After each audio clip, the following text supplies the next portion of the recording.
Hello everyone, मी आज तुमच्यासोबत share करते कांद्याच्या चटणीची रेसिपी। जी कांद्याची चटणी आपण कमी साहित्यात बनवूया आणि एकदम टेस्टी अशी, जी गरमीच्या दिवसात खूपच टेस्टी लागते आणि आपण गरमीच्या दिवसात नक्कीच खाल्ली पाहिजे अशी चटणी। चला तर मग बनवूया आपण मस्त टेस्टी अशी कांद्याची चटणी, जी तुम्हाला नक्कीच खूप आवडेल। कांद्याची चटणी बनवण्यासाठी मी मोठ्या साईजचा एक कांदा घेतलेला आहे।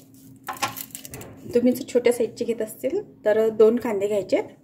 कांदा आपल्याला उन्हात खूप उपयोगी ठरतो, म्हणजे उन्हापासून होणारा त्रास हा कमी करतो, उन्हापासून होणारे आजार पण कमी करतो।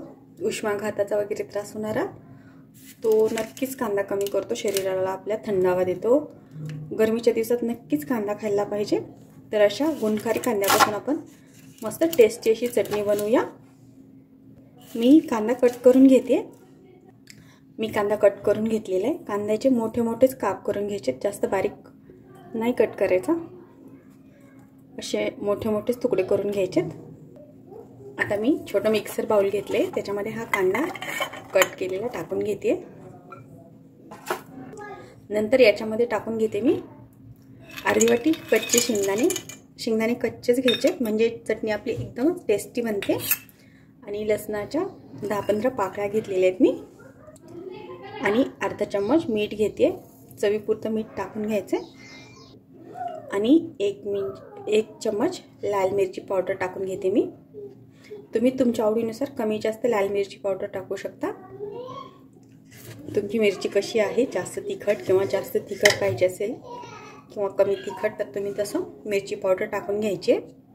मी 1 चम्मच लाल मिरची पावडर टाकून घेतली आहे। आपण एवढ्याच साहित्यात एकदम टेस्टी चटणी बनवूया, जी गरमीच्या दिवसात एकदमच टेस्टी लागते। आता मी हे मिक्सरला वाटून घेते। मी मिक्सरला चटणी वाटून घेतलेली आहे। हे पहा, अशी मोठी मोठीच वाटून घ्यायची, म्हणजे जास्त टेस्टी लागते। ही जास्त बारीक केली ना मग एवढी टेस्टी लागत नाही, आणि ही ज्वारीच्या थंड भाकरीसोबत खूपच टेस्टी लागते, एकदम छान बनते। आणि मिक्सर थोडंसं चालू बंद करून मी ही चटणी अशी थोडी जाडसर वाटून घेतली आहे। तर खूपच टेस्टी बनली आहे ही चटणी। आपली चटणी एकदम छान झालेली आहे। तर तुम्ही पण नक्कीच ट्राय करा गरमीच्या दिवसात ही चटणी, आणि उन्हापासून होणारे आजार पण दूर राहतील आणि एकदम टेस्टी बनते चटणी। तर गरमीच्या दिवसात नक्कीच ही चटणी एन्जॉय केली पाहिजे। तर तुम्ही पण नक्कीच बनवा, आणि तुम्हाला आजची रेसिपी कशी वाटली तेही सांगा, आणि आवडली तर नक्कीच लाईक, शेअर आणि सबस्क्राईब करा।